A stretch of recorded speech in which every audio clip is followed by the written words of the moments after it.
Bem, irmãos, nesses dias foi bom estudar com os irmãos. Como eu disse, eu só compartilho com os irmãos daquilo que eu compartilho com a minha própria igreja e daquilo que eu tenho aprendido junto com os irmãos. E hoje nós vamos estudar um outro tema que eu espero que ajude os irmãos.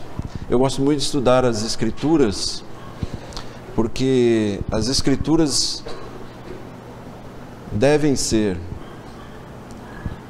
elas compõem um livro só, né? Velho e novo compõem um livro só, né? O velho contém o novo e o novo revela o velho. É assim que nós entendemos a Bíblia. E a Bíblia nos ensina como viver e como morrer. E uma das coisas que todo cristão deve ter é que ele sabe morrer bem. E para isso nós estamos preparados, para morrer bem. Significa que na nossa partida pode ter choro, né? Eu espero que chorem quando eu sair embora, né? Ninguém cante aquele hino que é alegria neste dia, né? Não faça... Não.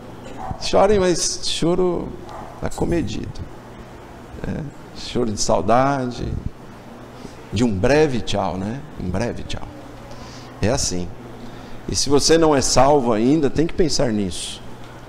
Por isso eu amo as Escrituras. E ela nos ensina a estudarmos muito bem as Escrituras. Há um salmo na Bíblia, Salmo 119 é o salmo mais longo da Bíblia, não é isso? Tem quantos versos? 176 versos. Ele é chamado de um salmo acróstico ou alfabético, e ele foi composto pelo salmista. Alguns dizem que foi Esdras, alguns acham que foi Davi, mas ele compôs. E, por exemplo, né, no alfabeto hebraico é diferente, né? Não vou pronunciar, não sei pronunciar o alfabeto hebraico, mas lá na sua Bíblia tem o início, né? Cada letra do alfabeto são 22 letras. E ele começa o salmo e cada 8 versículos ele usa como se fosse A. Então ele vai iniciar cada verso com a letra A. E ele vai falar da importância da palavra de Deus, chamando ela de lei, de estatuto, de juízo. E dos 176 versos, 174 fazem menção à palavra de Deus. Ela é ou não é importante? Deve ou não deve ser estudada com emoção, com gosto? É assim que eu estudo as Escrituras, com emoção, com gosto. Eu gostaria de falar hoje, irmãos, sobre perdas. Mas não é perder alguma coisa que você gostaria de achar, não, perdas mesmo. Como eu falei, as Escrituras nos ensinam a viver bem. Tem 3 livros poéticos, considerados poéticos, escritos por Salomão: Provérbios, Eclesiastes e Cantares. O livro de Provérbios foi escrito enquanto ele tinha meia-idade. O livro de Cantares, quando ele era jovem, e sua primeira esposa, Naamá, que gerou Roboão, seu primeiro filho. E fala do amor verdadeiro e genuíno. E o livro de Eclesiastes, que também é chamado aí, você pode ver, pregador, o pregador. O pregador. Tem mensagem lá. E é um livro que eu aprendi a gostar muito. Por quê? Porque Deus deu a Salomão muitas riquezas e ele pôde fazer um experimento, vamos dizer assim. Ele fez um experimento. Ele, como rei, ele foi adquirindo muitos bens e tudo que poderia preencher a vida dele, de certa maneira. Então ele diz, ele teve bens, teve escravos, servos, ele teve, vamos dizer assim, investimentos grandes, enormes, ele investiu materialmente. ele se cercou de músicos, e tudo isso, vamos dizer assim, para ver se isso atendia de alguma maneira a alma dele. E no fim ele escreveu assim: vaidade de vaidades, tudo é vaidade. E esse livro deve ser estudado, vamos dizer assim, com os olhos, com a perspectiva de você olhar para uma vida sendo vivida sem Deus. O que é uma vida sem Deus? Vaidade de vaidades, que quer dizer aquilo que carece de sentido ou de valor. Então, esse livro nos ensina o seguinte, resumindo: se você não crê na existência de Deus, não faça nunca a pergunta por quê? Por que isso acontece? Por que a razão disso? Simplesmente não terá resposta. É isso que ele está ensinando. Uma vida sem Deus não tem respostas suficiente, conclusiva, ideal, não existe resposta. Mas uma vida com Deus existe. Mesmo quando nós passamos um período que alguns chamam de providência obscura, né? Que é o que Romanos 8:28 diz, que todos nós conhecemos, né? Todas as coisas contribuem para o bem daqueles que amam a Deus. O que ele está falando? Olha, quando a providência de Deus está trabalhando e nós não sabemos, como no caso de Jó, não sabemos o que ele está fazendo, confie que todas as coisas contribuem para o bem daqueles que amam a Deus. Esse é realmente o compromisso final de Deus com seus filhos, seus eleitos. Então, nós temos que entender que algumas coisas acontecem em nossa vida, e vamos lá no livro de Eclesiastes agora, irmãos, capítulo 6.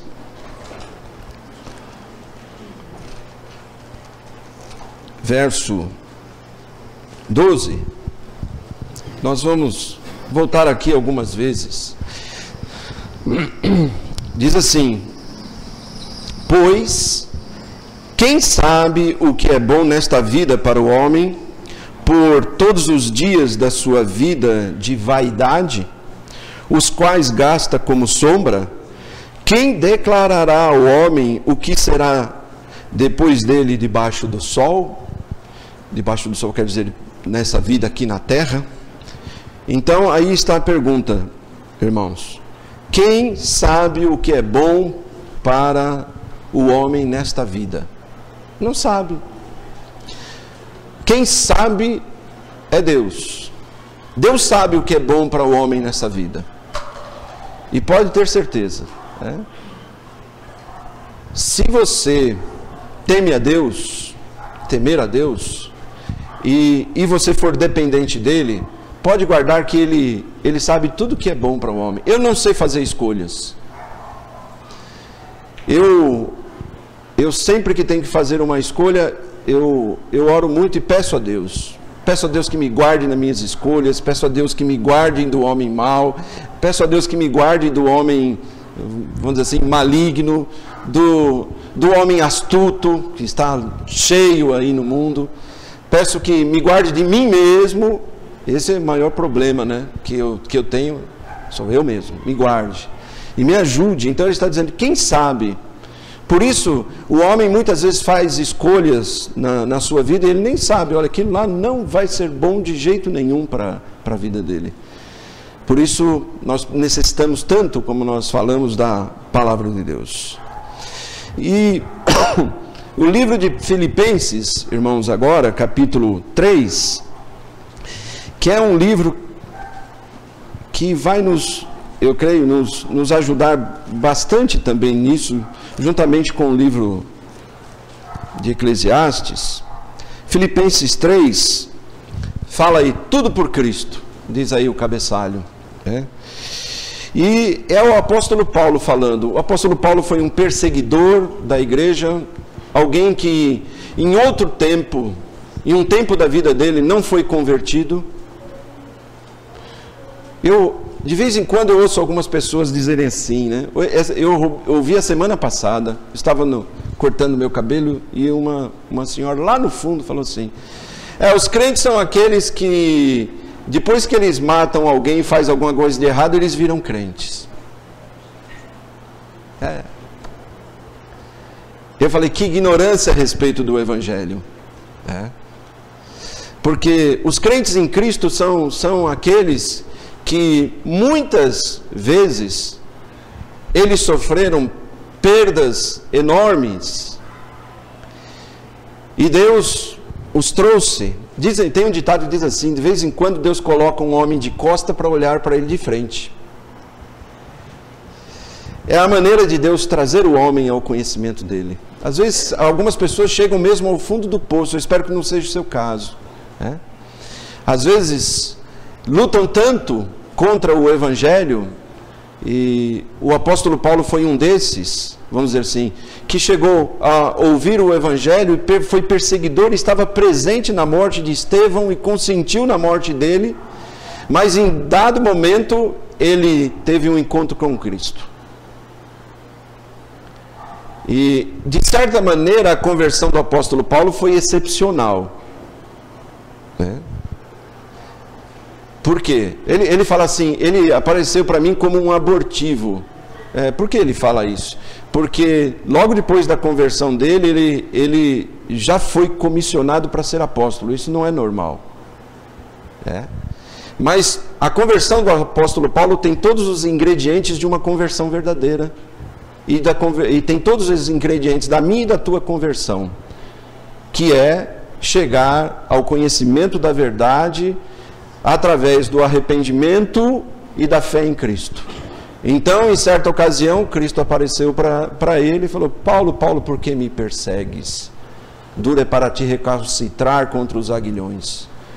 Ele falou: quem é, Senhor? Ele falou: eu sou Jesus, o Nazareno, um termo usado com desprezo, a quem tu persegues. Ele não conhecia Jesus. Ele perseguia Jesus, mas ele veio ao conhecimento da verdade. E ele se converteu, e era um homem de posição, e um dos apóstolos mais cultos. Ele falava diversas línguas.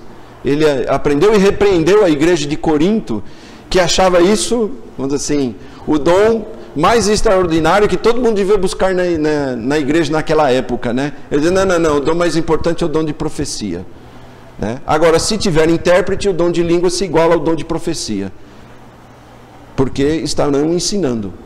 Então, esse apóstolo Paulo foi aquele que se converteu, e aí ele vai falar de perda, e aí vai servir de base para o que nós vamos falar. Vamos ler Filipenses 3.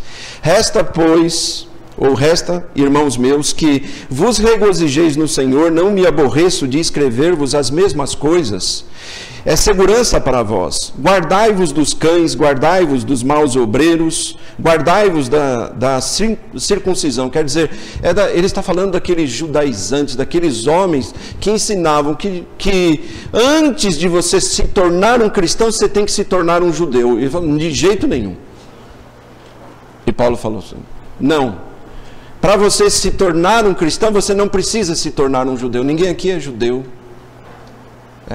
E nós somos cristãos, a maioria aqui. Então nós cremos pela fé em Cristo. E por isso Paulo ensinava, eles não devem ser ouvidos ou mantidos na igreja. Porque a circuncisão somos nós que servimos a Deus em espírito e nos gloriamos em Jesus Cristo e não confiamos na carne.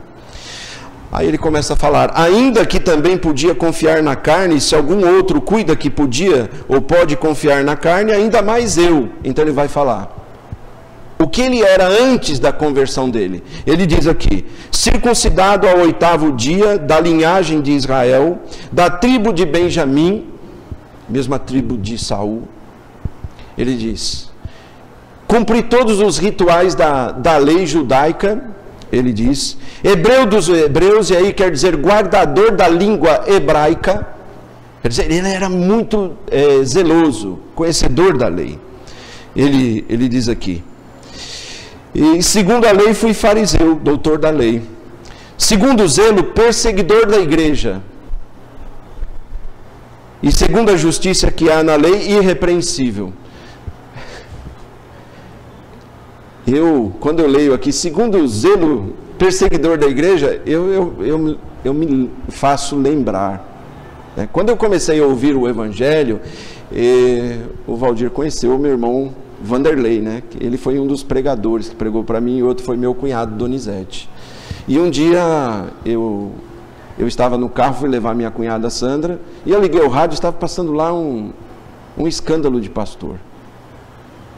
E eu virei para ela e falei assim, tá vendo? Nenhum deles presta. Ele pensou que não seria pastor aqui, né? Eu nem pensei que seria pastor na vida. Como nós erramos, né? Como nós erramos. Eu fui um perseguidor do Evangelho, contra o Evangelho, por não conhecer o Evangelho. Jesus já havia falado, né? É necessário que venham escândalos, e ai daquele por quem vêm os escândalos. Você não deveria deixar de pensar na vida eterna e na necessidade que você tem de salvação por causa dos escândalos. Eles virão mesmo, a Bíblia diz. Muitos serão enganados. Mas deixa isso, eles vão dar conta a Deus. Ele diz aqui, mas o que para mim era ganho, reputei-o perda por Cristo. Ele começa a falar em perda. E na verdade tenho também por perda todas as coisas pela excelência do conhecimento de Cristo Jesus, meu Senhor, pelo qual sofri a perda de todas estas coisas, todas estas que ele mencionou, que ele tinha e que era tão importante, que os homens valorizavam tanto, que era a sabedoria. E nós sabemos, se você for ler, ele foi criado aos pés de um homem muito importante e ensinador da lei, que era Gamaliel. E ele diz, eu fui criado aos pés de Gamaliel, melhor universidade da época. A USP, em nossos dias, né? No sentido, não no sentido religioso. Howard, nos Estados Unidos, né? Ele falou assim, tudo isso eu considerei por perda, para conhecimento, ele diz aqui, de Cristo Jesus, e as considero como escória. Na tua tradução aí talvez tenha esterco, né? E é a tradução, para que possa ganhar a Cristo, e seja achado nele, não tendo a minha justiça que vem da lei, mas a que vem pela fé em Cristo, a saber, a justiça que vem pela fé. Então ele diz, eu sofri a perda de todas essas coisas, todas. Mas que coisa, quantas coisas eu conheço pessoas que já ouviram o Evangelho muitas vezes, mas eles estão considerando as suas perdas. Mas que eu vou perder? Há algumas pessoas que têm vergonha dos amigos, que os amigos vão dizer. Que ele fala, você virou crente, está andando com a Bíblia agora, e agora você não vai sair da igreja, o pastor fez sua cabeça. Todas essas bobagens, na verdade, pessoas que não conhecem isso. Mas ele disse, perdas, e eu vou dizer para você, você vai ter muitas perdas nessa vida. Marcos capítulo 8, irmãos, nós vamos ler todo aqui não, Marcos capítulo 8, verso 34, peguem lá.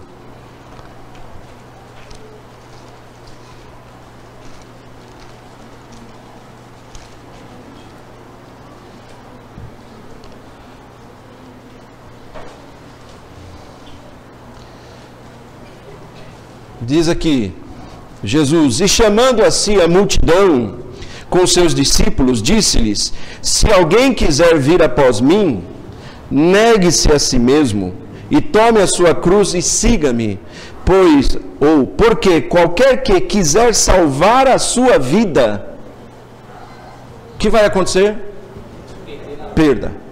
Perderá, mas qualquer que perder a sua vida por amor de mim e do Evangelho, a salvará.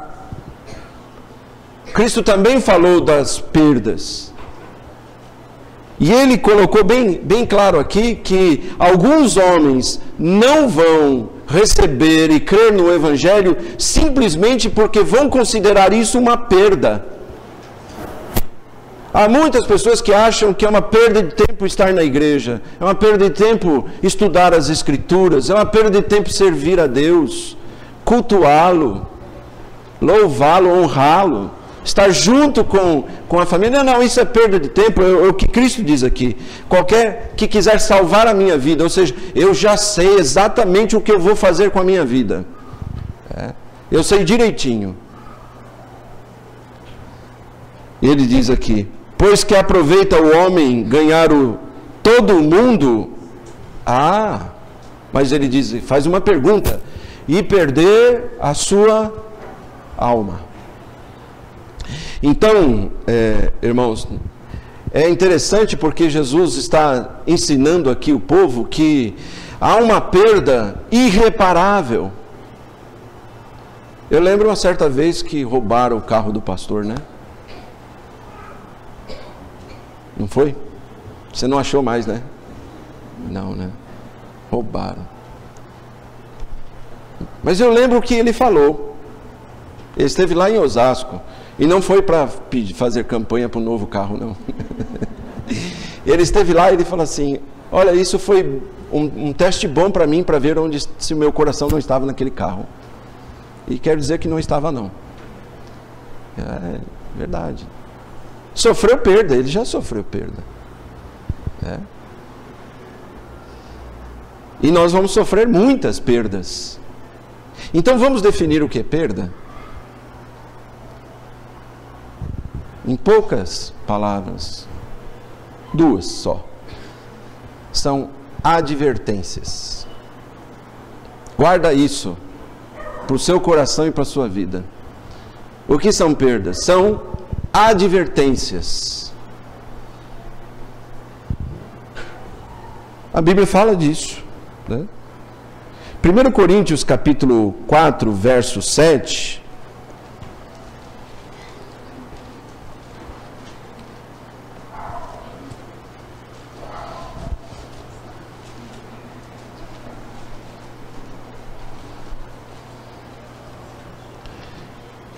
Tem algo que nós precisamos entender, né?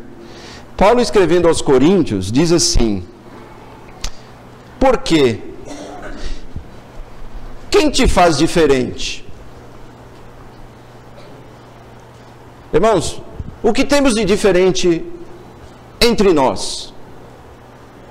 Você sabe que uma coisa que as Escrituras fazem e Deus ensina, que as Escrituras ensinam o seguinte: que Deus encerrou todos os homens debaixo do pecado, para que com todos os homens usasse de misericórdia. O que ele está dizendo?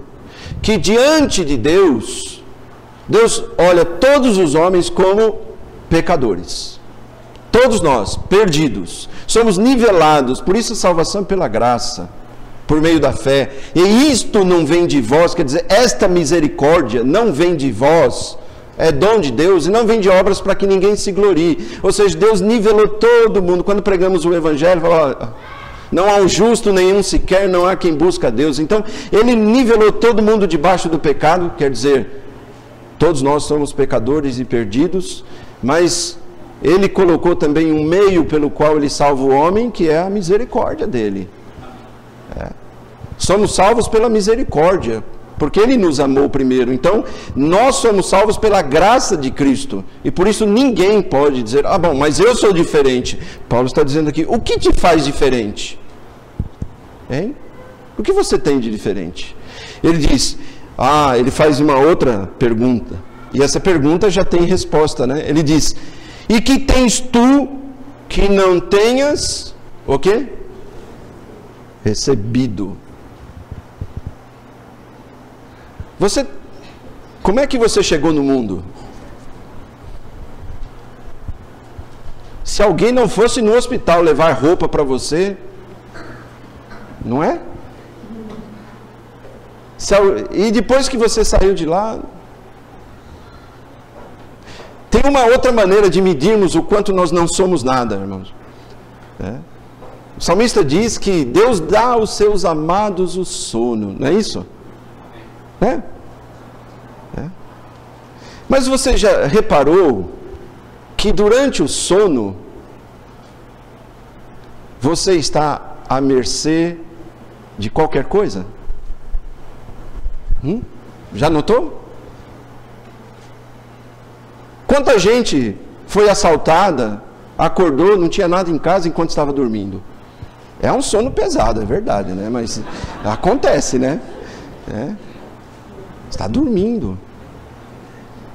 Quando você está... Eu falo para a Ivone, ó, não me faça pedido enquanto eu estou moribundo dormir. Não.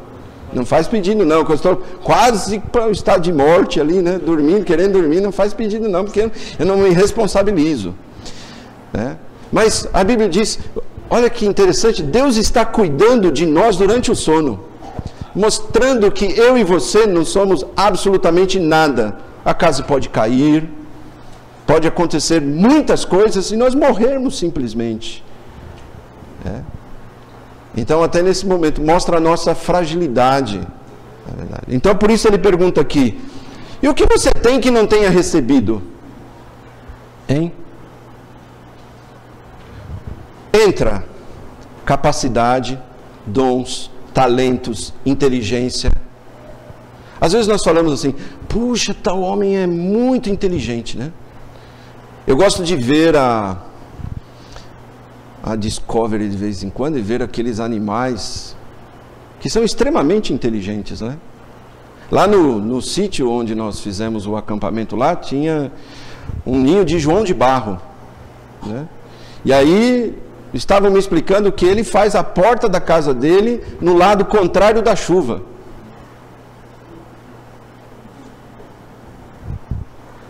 Que bicho inteligente, né? Mas quem deu inteligência para ele? Deus. E para o ser humano, ele diz, o que você tem que não tenha recebido, hein? Por isso, nós nunca deveríamos nos orgulhar da nossa capacidade, da nossa inteligência, nada nisso. Tudo isso é emprestado, irmão, tudo. Inclusive os bens que você tem é emprestado. Tudo é emprestado. Alguém aqui morre, quando você morrer, eu estou para mudar. Então, quando eu estou vivo, eu mudo, vai o caminhão de mudança. Mas quando eu morrer, só vai o carro funerário. O caminhão de mudança não vai. Né? Talvez vai para outro lugar, não sei para onde a Ivone vai, né? Mas vamos dizer assim. Mas não, os bens não vão conosco. Fica tudo, bens, talento, e é esquecido, né? Vamos dizer assim. E se o recebestes, por que te glorias como se não houveras recebido? Olha, irmãos, na nossa vida não deveria ter lugar para um considerar o outro mais capaz, mais inteligente, né? E Deus trabalha de diferentes formas, e Ele dá para cada um conforme Ele quer, né? O livro de Eclesiastes fala isso. Não é dos fortes a vitória, né? Não é isso? Daqueles que correm melhor. Quantas vezes você vê uma pessoa, um profissional, você fala assim, puxa, de primeiro escalão, mas ele nunca consegue um emprego bom. Aí você fala, o que será que ele tem de errado, né? Às vezes não tem nada de errado. Às vezes são advertências, justamente colocando limites. Por que será que você não chegou aonde queria? Tem alguém aqui frustrado? Conheço muitas pessoas frustradas. Eu gostaria de ter feito tanta coisa na minha vida. Eu falo, olha, eu vou dizer para você. A coisa mais importante da sua vida é o fato de você ser ou não uma pessoa salva. O resto, irmãos, são coisas que Deus colocou nas nossas mãos. Eu falo, não tem problema nenhum, irmãos, enquanto as coisas que Deus nos dá estão colocadas nas nossas mãos. O problema é quando ela passa das mãos para o coração. Porque é o lugar onde elas devem ser ocupadas. E isso, irmãos, vale para dons, talentos, inteligência, posição, na verdade, tudo isso. Paulo falou a Timóteo, 1 Timóteo 6,17, ele disse assim, irmãos, manda aos ricos deste mundo que não sejam altivos, orgulhosos, nem ponham a esperança aonde? Nas riquezas. Só riquezas ou tem uma palavra antes? Na incerteza das riquezas. mas em Deus, que nos dá abundantemente de todas as coisas para delas gozarmos. Incerteza. Então, em determinados momentos podem estar na nossa mão, em outros momentos Deus tira. Perda, tira de nós. E pode acontecer. É só uma questão de tempo, irmãos. Aliás, nós estamos sofrendo perdas diárias, né? Quem aqui está mais... Os anos estão passando e você está ficando mais forte. Não falei mais gordo. Falei mais forte fisicamente. Quem está ficando mais... Oh, pastor, eu estou cada dia melhor. Estou parecendo um atleta. Alguém aqui? Quem está passando os dias e está enxergando melhor? Hein? Está passando os dias, você está ficando com mais cabelos.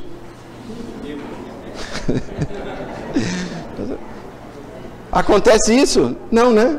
O que está acontecendo diariamente conosco é um processo chamado perda, que em outras palavras, morte.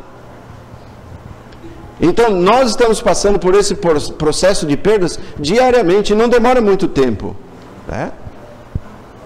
Hoje vocês têm um pastor que está relativamente jovem. Eu falei que eu dava o troco, né? Ele está, como dizem alguns, na flor da velhice, desabrochando com a velhice, né? Como eu, né? Então, mas vai chegar um tempo que ele vai ter que passar o bastão. Sim. Ele vai aos poucos, como eu também.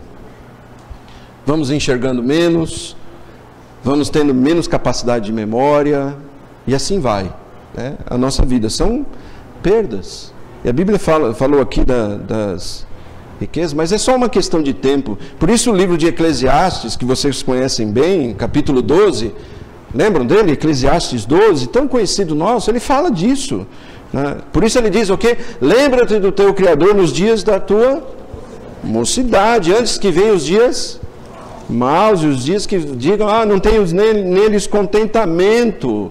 Por quê?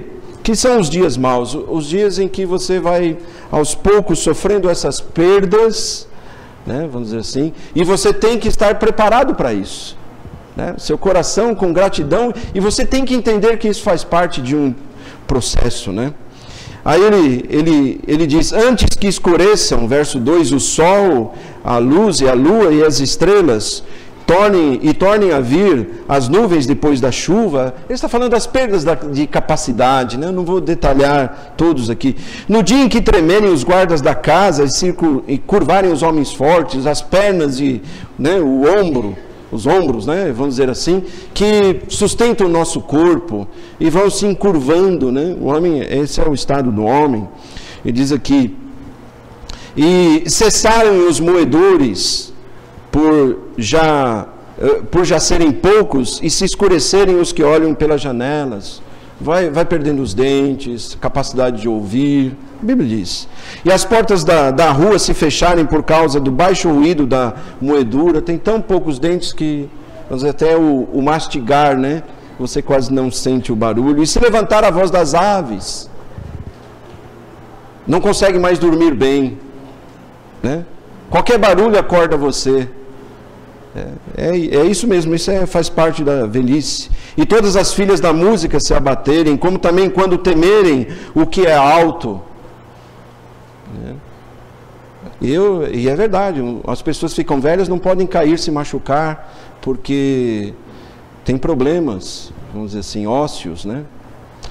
E ele diz, e florescer a amendoeira, cabelos brancos, amendoeira, e o gafanhoto for um peso, e perecer o apetite, porque o homem se vai à sua casa eterna, e os pranteadores andarão rodeando pela praça. Quer dizer, os amigos vão chorar a sua partida desse mundo, né? Então, a Bíblia é clara, irmãos, que todos os homens terão perdas. Mas, como nós falamos, irmãos, a pior perda que um homem pode ter é realmente a perda da sua alma. E isso todos os homens deveriam zelar para não acontecer, As outras coisas não tem jeito, fazem parte da nossa vida. Os crentes têm que estar preparados. Um escritor que eu gosto muito, ele definiu perdas assim, olha: acidentes são arranjos de Deus, doenças são seus decretos, febres seus servos, e pragas e catástrofes seus mensageiros. Eu não concordo com o povo que está aí dizendo que nós estamos sofrendo por causa da mãe natureza. Aliás, nenhum cristão deveria usar essa expressão, mãe natureza. Eu tenho um pai, né? Um Senhor de todos, que controla todas as coisas. E o que você acha que ele está fazendo quando ele permite todas essas coisas acontecerem no mundo? Quando existe uma tremenda de uma tecnologia, ele faz um vulcão parar toda a Europa e perder milhões e milhões e milhões de euros por dia. São advertências. Ah, mas o homem está muito sofisticado, pastor. Não tem mais lugar para o evangelho. É verdade, o homem está muito sofisticado mesmo, né? Ele está mais culto, mais capaz. Às vezes fica mais ignorante. Outro dia eu estava vendo que as pessoas usam tanto computador que não consegue ler, não consegue escrever e outra pessoa ler. A caligrafia está horrível, né? As pessoas estão dizendo, e vamos dizer assim, de certa forma é verdade, que a computação deixou as pessoas mais distantes. E é verdade. Então eu só quero dizer o seguinte, irmãos, que toda essa capacidade e inteligência só fez do homem um pecador mais sofisticado. Só isso. Ele é mais sofisticado, ele peca de longe, ele consegue pecar de longe, né? Perto da minha casa tem uma igreja que colocou uma placa lá, né? Assim, campanha contra a pedofilia. Quem vai estar pregando lá é a filha do prefeito, ex-prefeito de Osasco. Palestrante. Irmãos, eu acho que nós deveríamos riscar esse termo entre nós. Palestrante. Quem é um palestrante? Não, quem é um pregador? Quem é um pregador? Nossa função não é palestra, não. Eu não vim aqui dar uma palestra para vocês. Eu vim aqui pregar a palavra de Deus. Há muito tempo nós pregamos contra a pedofilia. E não só contra a pedofilia, e muitos outros pecados que os homens devem se arrepender e devem ir a Cristo para serem perdoados. E não só a pedofilia. O problema do nosso país não é só a pedofilia. Pedofilia, vamos dizer assim, é a ponta do iceberg. É o rabinho do elefante. Você puxa, vem uma coisa enorme. Vem muito mais aí. O homem está afundando em pecados. E está morto em ofensas e pecados. E ele cada vez mais arruma meios para afundar-se nesses pecados. E por isso ele precisa de um Salvador, precisa de Cristo, precisa do arrependimento e da fé. E olha, irmãos, nós deveríamos ter cuidado, né? Nós não somos uma igreja, e eu conheço bem o Valdir e essa igreja, nós não pregamos prosperidade. Olha, hoje nós estamos indo contra, a nossa pregação é contra o que pregam por aí. Venham e Deus vai te abençoar. Eu falo assim, venha e você vai ter muitas perdas. Para onde você vai eu não sei, mas pelo menos eu estou indo de acordo com o Evangelho. Você terá muitas perdas.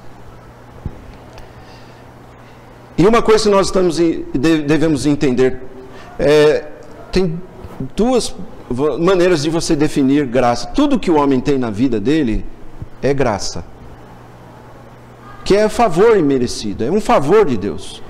Nele vivemos, nos movemos e existimos. Se você está com saúde, eu tenho um irmão que está lutando lá em Osasco por um colega que ele ficou doente e já perdeu 40 quilos E vários locais e hospitais e médicos não conseguem detectar o que ele tem. Esse homem não é convertido. Queira Deus que ele venha ao conhecimento do Evangelho. Mas existem tantas coisas que acontecem na vida do homem. Então, se tudo o que nós temos é fruto da graça de Deus. A boa chuva, nós nunca deveríamos reclamar do sol ou da chuva, porque ele faz isso, a Bíblia diz, até para os ingratos e maus.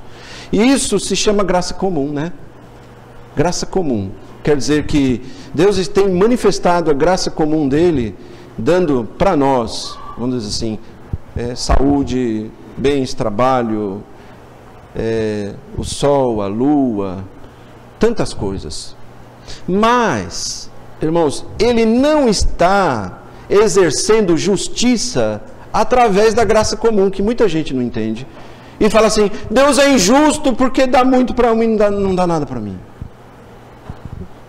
Calma, Deus não está fazendo justiça na graça comum. Ele vai fazer justiça na graça salvadora. Aí você deveria prestar atenção. Por quê?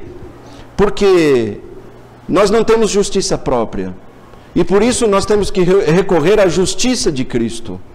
Quando você vai a Cristo, você recebe Ele como Salvador, você entende, fala, olha, eu não tenho. Deus tem todo o direito de me castigar e de enviar eternamente para o inferno por causa de todos os meus pecados. Mas teve alguém que morreu por mim, Ele me ensinou, e que a justiça dEle, vamos dizer assim, passa a ser a minha justiça quando eu recebo Ele como meu substituto. Então aí Deus trata, eu costumo dizer para os irmãos, Deus trata com o pecado. Ele não trata com o pecado que nem os brasileiros fazem. Dá um jeitinho. Põe debaixo do tapete. Não. Deus é justo. O que você acha de um Deus que não trata com o pecado da maneira de vida? Esse Deus você não poderia confiar. Eu acho engraçado porque em nossos dias nós estamos vivendo aí e vivenciando crimes horríveis. E muitas vezes eu vejo pessoas, muita gente dizer assim, olha, eu acho que essa pessoa merece pena de morte. Não é isso? Deveria ter pena de morte. Não sabe o que está falando, né? Sem querer está dizendo assim, olha, realmente tem que ter justiça sobre o pecado. Mas, eu vou dar um exemplo. Tem gente que começa a ler a Bíblia e vai lá e vai ler sobre a vida de Davi e descobre que Davi cometeu um adultério seguido de assassinato. Não gosto da Bíblia. Mas aí, essa pessoa e muitas pessoas estão vivendo uma vida dissoluta, desrespeitam o casamento, e de repente, dentro de um relacionamento,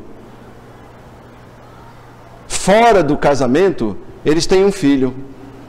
E aí como arruma isso? Não arruma, comete um aborto. Não é isso? Sabe o que é isso? Adultério seguido de assassinato. Eu nunca pensei assim. Bom, mas a Bíblia diz não matarás. Certa ocasião eu li de um médico que recebeu uma senhora com um filho e um bebê de alguns meses que ela estava aguardando. Então ela chegou para o médico e falou assim, doutor, eu vim aqui para fazer um aborto. E o médico falou, sente-se, vamos conversar. Ela falou, eu não tenho condição de ter filhos. Como muita gente hoje, né? Olha, meus, vou falar, não tenha filho tarde. Não case tão tarde. Filho virou vamos dizer assim, para muitos, né? Falou assim, olha, é um problema para mim, né? Vamos dizer, filho, se vier filho agora, vamos dizer assim, vai atrapalhar meus planos materiais, é um estorvo. E essa senhora praticamente deixou isso claro para o médico. É um estorvo, né? Vamos dizer assim. O médico falou, tá bom, então vamos fazer o seguinte, em vez de tirar esse que está no seu ventre, vamos matar esse que está aqui. Aí a mulher falou, mas o senhor está louco? Ele falou, não, louco está a senhora. Qual a diferença entre esse e aquele? Olha, até mais barato a senhora te matar esse, porque esse aqui já come mais, dá mais trabalho, né? Esse aí aqui ainda tem os meses para chegar. As pessoas não pensam nos pecados que cometem, infelizmente. Lucas 16, irmãos.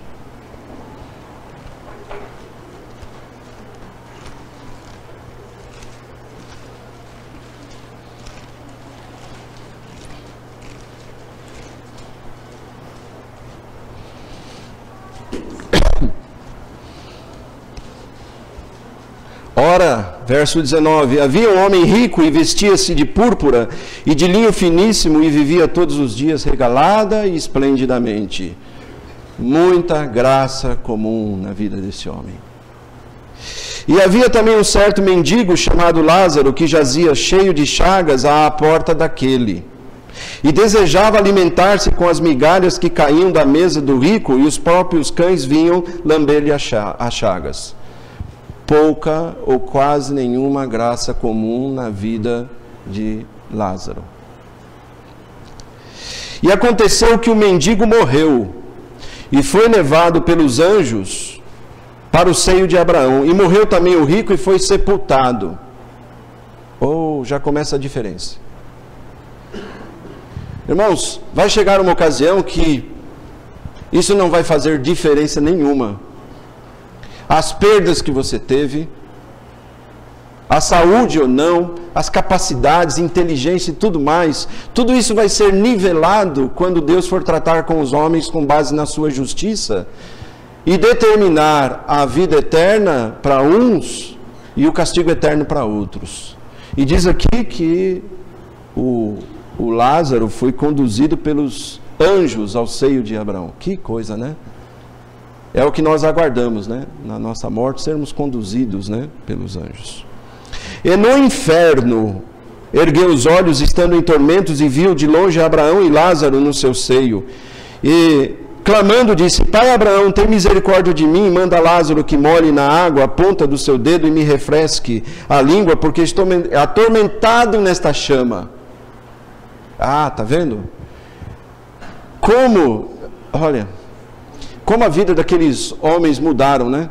E Deus colocou dois extremos mesmo para nós. E isso aqui não é uma parábola. Não pregue isso aqui como parábola. Porque não é parábola, é um fato real. E Jesus está ensinando aqui, dois homens.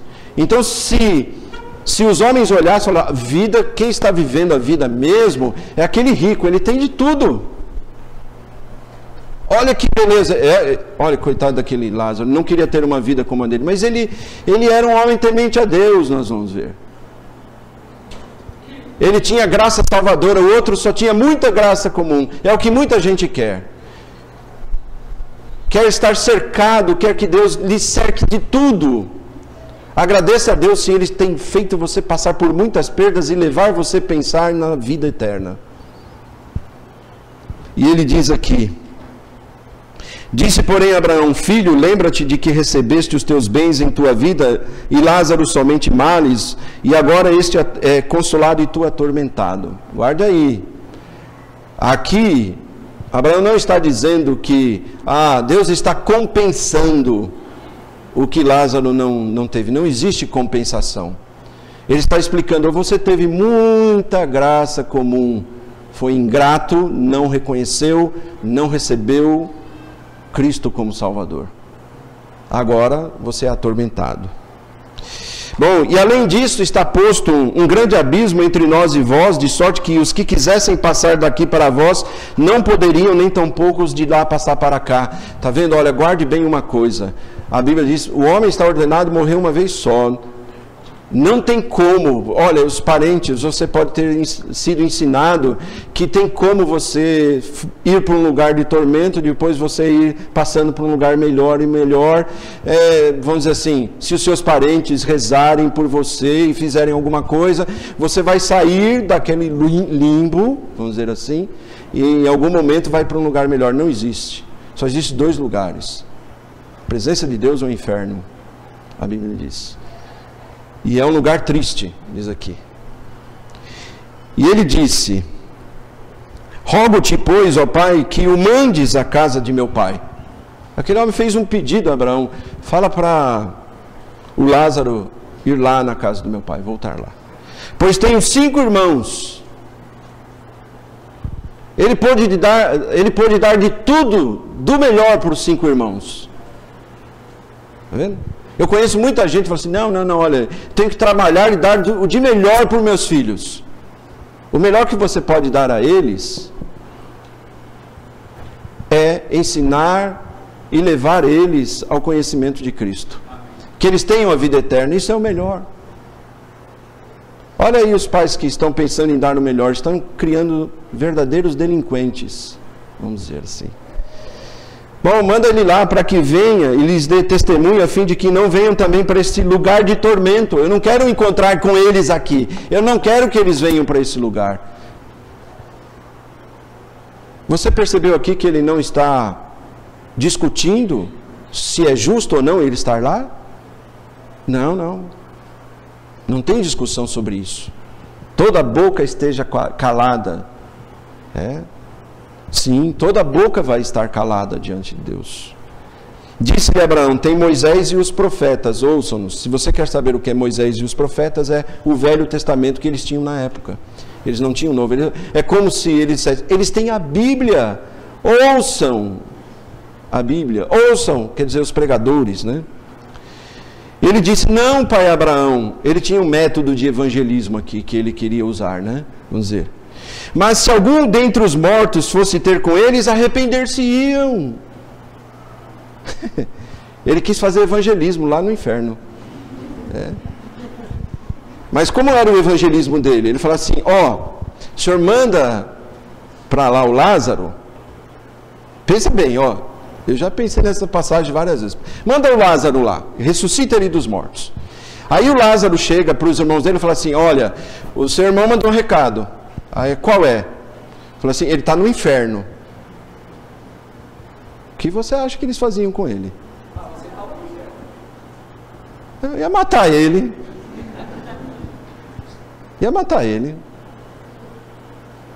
Ou não acredito em você. Você veio aqui dizer, o seu irmão está no inferno, mandou um recado para vocês, que ele não quer encontrar vocês lá. Que é melhor vocês se converterem. Qual foi a resposta? Porém Abraão lhe disse, se não ouvem a Moisés e os profetas, tampouco acreditarão ainda que um dos mortos ressuscite. Se você não crê na pregação do Evangelho, não tem mais nada a fazer por você. Nem agora e nem depois.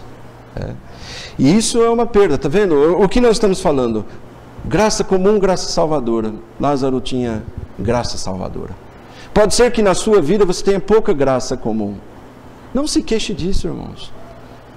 Pode ser que você já teve muitas perdas.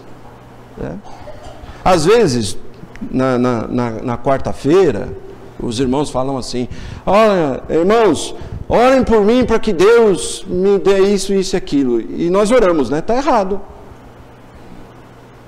Senhor, dá o que Ele quer. Não devia orar assim, né? Conceda ao nosso... Não. E se Deus está usando de uma maneira ou outra as perdas para ensiná-lo? Nós deveríamos orar, se for da sua vontade, conceda, Pai.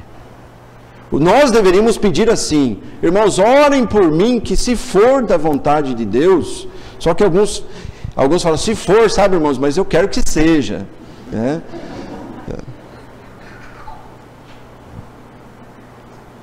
Lucas capítulo 12, agora, um pouco atrás, irmãos.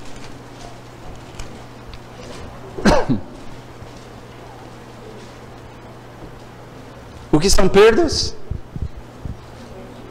Advertências. Por isso Eclesiastes 7:2 diz o quê? É melhor ir à casa onde há luto do que na casa onde há festa. Por quê? Porque lá tem advertência. Lá se vê o fim de todos os homens. Tem uma advertência lá para você. Lucas 12:13. Disse-lhe um da multidão. Jesus estava pregando, irmãos. E um da multidão, até com certo respeito, falou: Mestre, dize a meu irmão que reparta comigo a herança. Olha o pedido dele. Você já imaginou como se o pastor Valdir estivesse aqui pregando e um visitante levantasse e falasse assim, pastor Valdir, tem um problema. O pastor ficasse contente, qual que é? Você quer se arrepender? Não. Eu quero, será que o pastor pode me ajudar que meu irmão pegou toda a herança? E eu estou sem dinheiro. Pois o que aconteceu, ó. Ele virou para Jesus, mestre, nossa, quanta coisa ele poderia ter falado com Jesus de importante, né? Mas ele fala, diz ao meu irmão que reparta comigo a herança. Olha, irmãos, quantas famílias eu conheço que o defunto ainda está quente e a discussão fervendo. É verdade. Tem uma história que um visitante, um homem sempre ia na igreja e começou a chegar muito chateado esse visitante. O pastor chegou para ele e falou assim, mas o que é que você está tão triste? Ele falou, sabe o que é? Há 9 meses atrás morreu um parente meu e eu recebi uma herança. Há 3 meses atrás morreu um outro parente e eu recebi uma herança. Eu falei, por que você está triste? Porque não morreu ninguém até agora, pastor.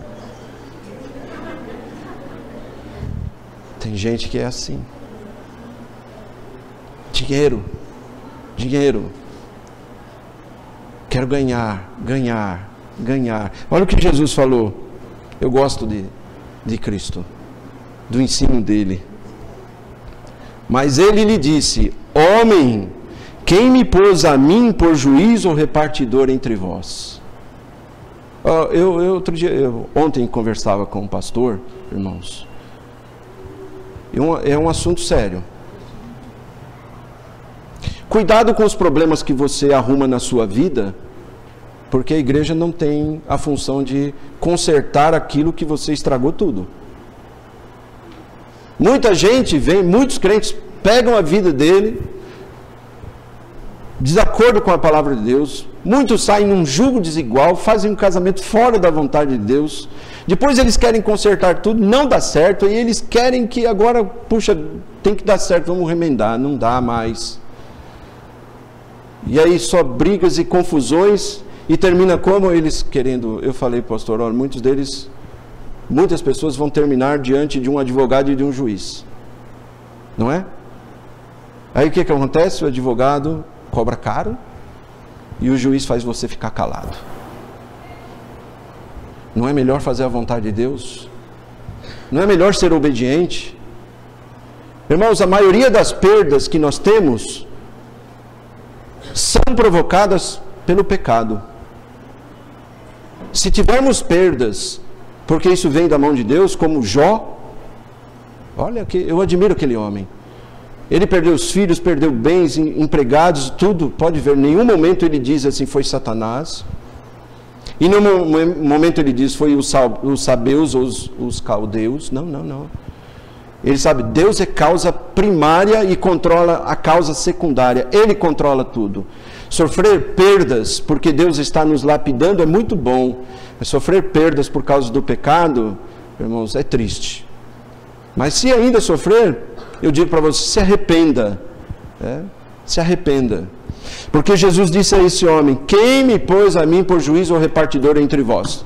Pronto, Jesus falou assim, não vim para resolver isso. E o que Jesus faz? Uma advertência. Olha aí, ele disse-lhes, acautelai-vos e guardai-vos da avareza, porque a vida de qualquer não consiste na abundância do que ele possui. Jesus fez por aquele homem a melhor coisa que ele poderia ter feito, adverti-lo. Falou assim, olha, o seu irmão, o que ele fez foi avareza, mas você está indo no mesmo caminho. Avareza, apego aos bens materiais, fazer dos bens materiais uma idolatria. E aí Jesus então vai mais longe com esse homem, diz assim, olha, propôs-lhe uma parábola dizendo, olha, a herdade de um homem havia produzido com abundância, e ele arrazoava consigo mesmo, dizendo, que farei?